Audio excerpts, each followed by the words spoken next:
Right, welcome to another episode with your favourite hosts, myself, Mark. And me, Chris. So, what today, as we've got, is what's stopping you? So I'm going to be open. I am pinching this idea from another podcast, just simply because it was such an impactful episode that when I listened to it a couple of weeks back or a month back now, and we'll go on to them in another episode. But essentially, it's what's stopping us. It's talking about the ideas of things we want to do, and it's do we want? It's a kind of want, or this is what we're going for. This is what we're gonna really strive. This for. This is what I'm gonna smash. But yeah, and what's stopping us? Whether it's a mental thing, whether it's a physical thing, whether it's an emotional thing, things like that. So yeah. So what things what things do you want to do? Like Warhammer, your goals, and stuff like that. I can talk for days. I know, but we're going to try and keep it down to like a 10-15 minute segment. Alright, for me, Warhammer took a lot where depending on when you first heard about it, when you did, people think it's very closed off and people will judge you highly, and it puts a few people off, and it almost sounds like it's overcomplicated. It's not. It's massively not, and the community itself is great. There are a load of people that will want to help you, and they won't be mad if you make a mistake. They'll generally be like, you can't do this, but this is why, and so you used to be able to do this, but this is how you're now doing it. And they'll be like, okay, you haven't hit that as a target, or you didn't make that as a target, however, I'm going to let you because it's a learning curve. And it's nice because it's basically you being eased into it. Because at the end of the day, they don't want to exclude anyone. They want you all to feel quite welcomed, and it builds upon who they might be able to play against. And that's the thing, it's all, you are fighting each other, but you're making it fun. You can make your own stories. So if you're different races or the same race against each other, it could be like, oh, it's a training match, or no, you're the traitors, we're the allies, or we just want to claim your resources and nick your stuff. Why not? And it was daunting, and the fact of people building models, knowing what to build, knowing what to put on, because it used to be in the old style, you used to have to, whatever your guys had on the model is what you're playing with, and it used to massively restrict what you're doing. It used to put me off, because so that'd be one of the things that would stop you doing it. So you wanted to play this, but this barrier. I wanted to be like, I want to have this and like how the rule are cool. And it did stop me, but now I found out with the war gear you can mix and match it as long as you declare it to the other player, so they know, because obviously it slightly does matter. So that usually you introduce what your forces are, and you would say, these guys have got this, they got that. So it gives it a fair chance because it does change your techniques. So in my case, there's a few things that I'm like, I want to do this, or I kind of want to do that, and over the past month I've been really thinking about it. One of the things that I've wanted to do, it's no secret, I've always wanted to be a bit healthier, a bit fitter, and beforehand something that has been on-off stopping me for the past 18 months, 2 years, has been my shin splints.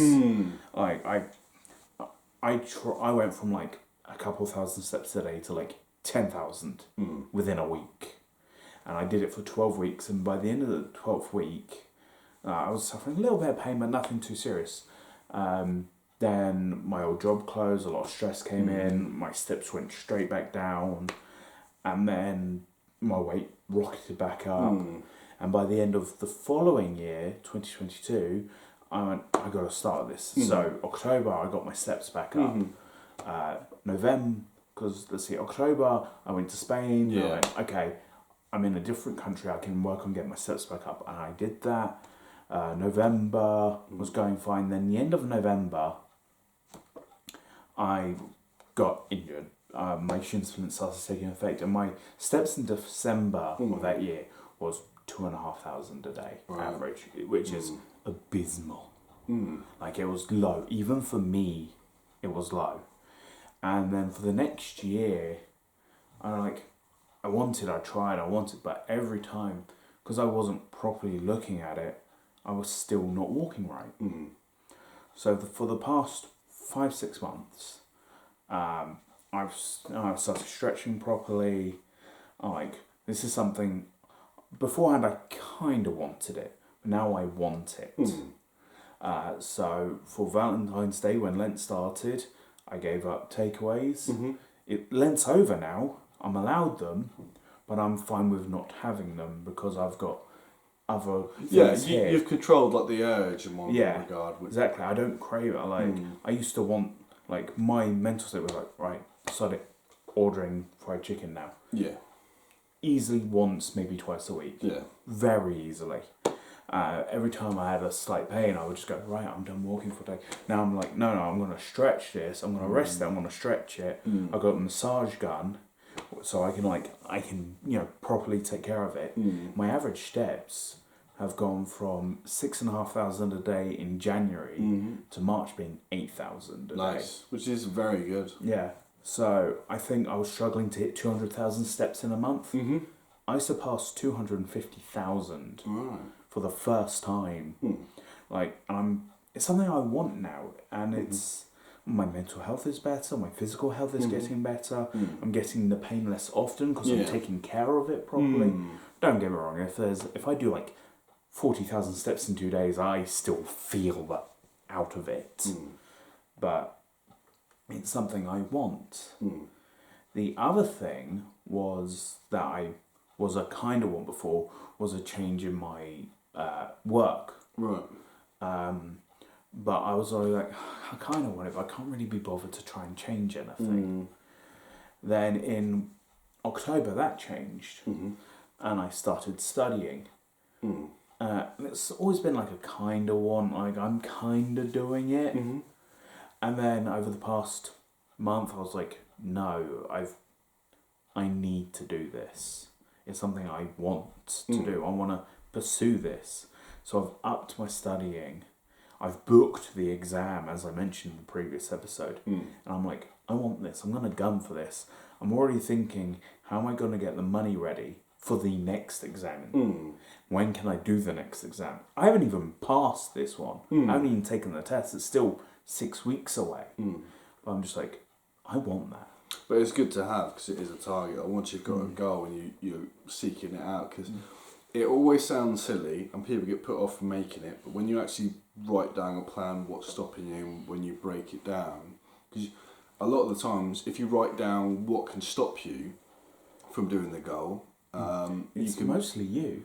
Yeah. Or your own self. Yeah, and you can break it down. You could be so if you said what's stopping me from getting this position, and you can put down lack of training or lack of knowledge, and then you can work on that. How have you got a lack of knowledge? How have you got a lack of the training? And what can you do to amend that? Yeah, and then that's the way. If you find out what the problem is, then you've got the solution. Yeah. You can find the solutions, and then if you get an issue, you might not straight away know how you're going to tackle it. Whereas if you isolate the issues first and then work on it. Yeah, but that makes it something you want. Things you kind of want is, I kind of want this, but I don't have it, so I'll just keep going as is, and I'll want it, but you're not doing anything. That's a kind of want. That's not really a want.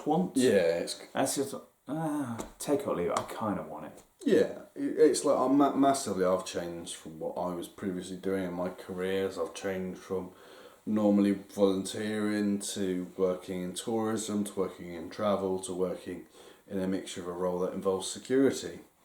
I've changed massively, and my skill sets have changed, but they're transferable to each one.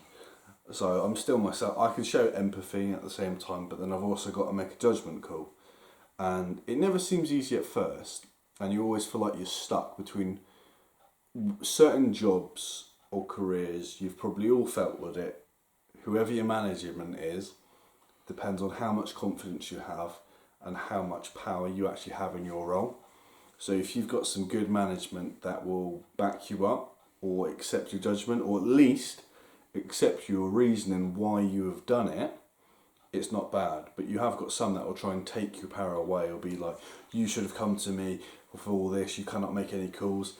You kind of feel dismotivated, or you don't like to make calls. So in one of my jobs, I didn't feel like I could make calls because of certain management. But obviously when I joined into my recent one in the past I think I've been about 2 years now, not sure of 2 years or anyone. I've been more empowered, I've been more trusted, or making calls, or if something I've suggested might have not been correct. It's been about 18 months. Yeah, so 18 months or about one, Yeah, because 2 years ago is when I got my new job and you weren't at your current job until a good 5-6 months after. I think it because you had a few temporary jobs in between. Yeah, because I think it feels like we lost our job at the same time. Yeah, because I think it feels like it's been 2 years, only because it was been like from 22 to 24. Yeah, but it was late 22. Yeah. So. But no, just a timeline thing. It feels like it's been 2 years to me. Yeah. But yeah, I've been more empowered and I've had really good leadership, or if it has, and they've been willing to take interest in you. And the other thing that's stopping people in jobs that I've noticed is asking for help or support. Oh God, yeah. Yeah. Asking for help. I was listening to that podcast earlier, the one that He's going to mention in another episode. you're going to get so much exposition in the next episode. Yeah. But they literally just did an episode like 28 or something, which is just help. Okay. And it's all about Help. I when need somebody help, not just anybody. So I couldn't resist. Yeah.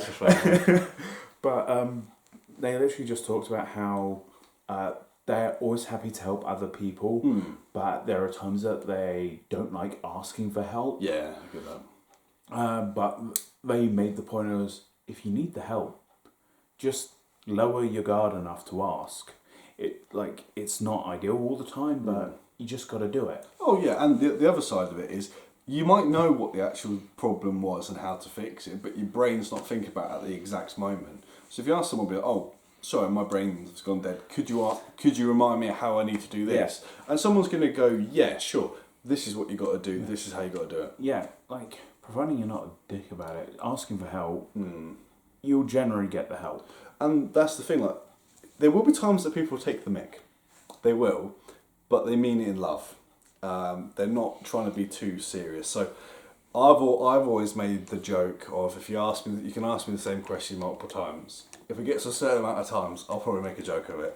Yeah. But it's never going to be harmful, because I'd rather somebody ask me the same question 1,000 times in a day if they're not sure about what they got to do, than to feel left on their own. But yeah, at the end of the day, the main thing people find that are stopping themselves is themselves. Yes.